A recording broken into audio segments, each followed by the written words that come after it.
The G7 countries totally represent almost 47% of the global GDP and 10% of the world's population.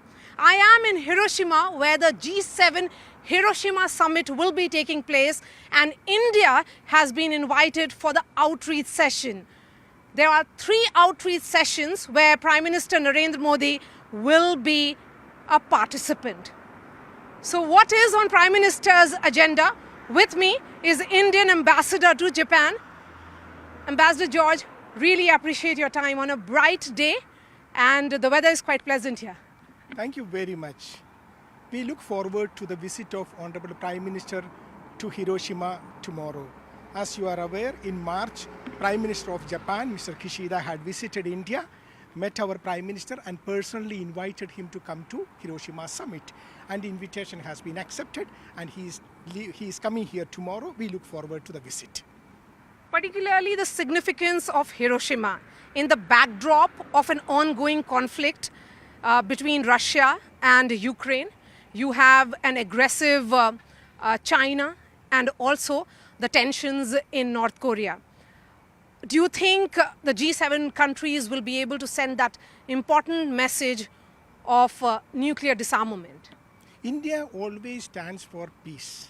As you are aware, our position on Russia-Ukraine issue has been well articulated by our leadership in the past on many occasions, including at the UN Security Council when we were a member of the UN Security Council. So India always stands for peace. Prime Minister has made it very clear that this is an era of peace and not of war. That continues to be our position. India has said, yes, you rightly said, and that has been included in the statement that was issued also, that this is an era of peace. That is why perhaps the unveiling of the Gandhi bust becomes important.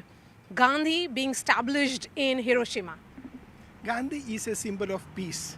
In fact, United Nations unanimously adopted October 2nd as the International Day of Non-Violence. So the presence of Gandhi in Hiroshima is a very important development and is a contribution of India to the peace in the world. And Prime Minister will be unveiling a Gandhi bust. What is the event going to be like? It is being worked out. Okay, I'm sure you're being very tight-lipped about Prime Minister's schedule. Because Joe Biden said that he will not be visiting Australia, and that is the reason why Quad has been cancelled.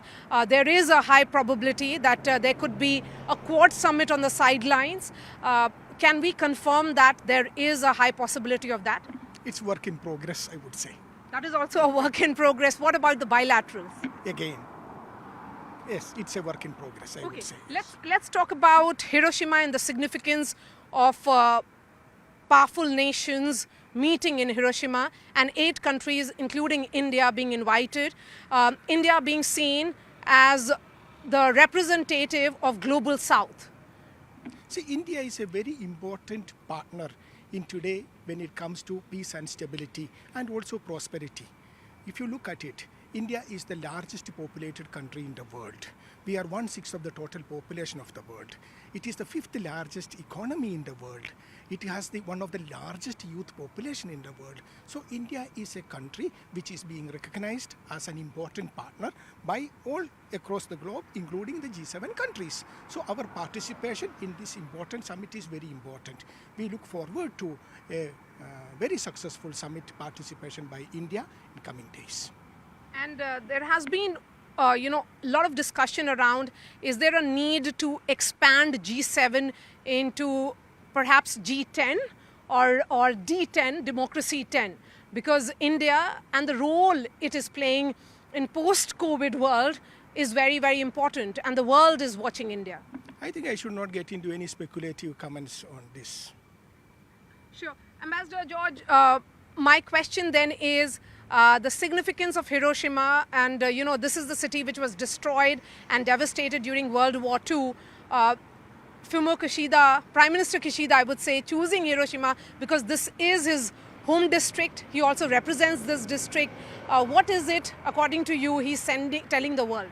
See, Hiroshima is a historic city. We all know the history of this. I think it's important that this is being held in Hiroshima. As you are aware, for our G20 summit, we are being organizing G20 associated meetings all across the country in different parts of India. So like that, Japan is also organizing the G7 related meetings all across the country. In fact, our 4 ministerial visits have taken place in 4 different parts of Japan. So now we look forward to the visit to this historic city of Hiroshima. And there'll be also a visit to the Peace Memorial, we believe. And the heads of states who are arriving here will be also interacting with the survivors of Hiroshima blast. I believe that is part of the program being worked out.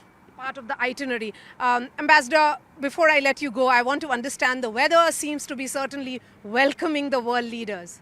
It looks like that, yes. Thank you so much for speaking to us. Thank you.